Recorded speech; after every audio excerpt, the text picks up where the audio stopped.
Today we are going to troubleshoot the error 101. Let's check the most typical issues. External on-off switch set to off.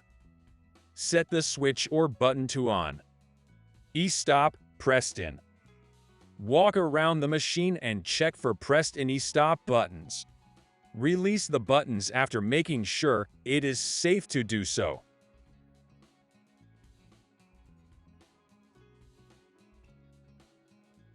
Error in DMC or DPC.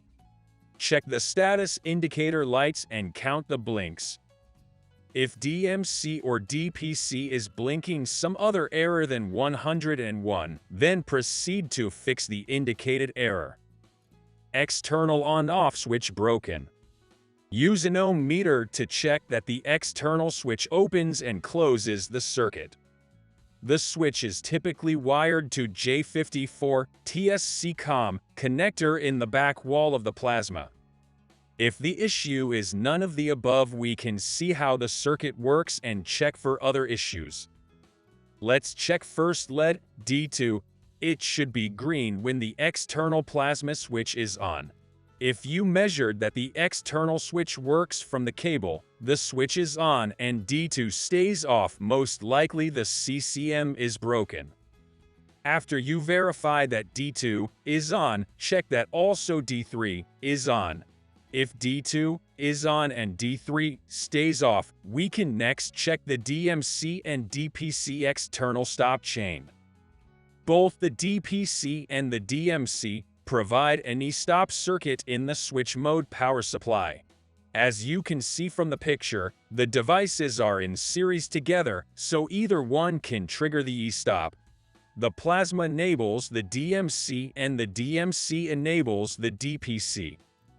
First, check that both power supplies have all 5 LEDs on. If any of the LEDs are off in one unit, you can swap the power supplies between the DMC and DPC. If the issue moves with the power supply, replace it.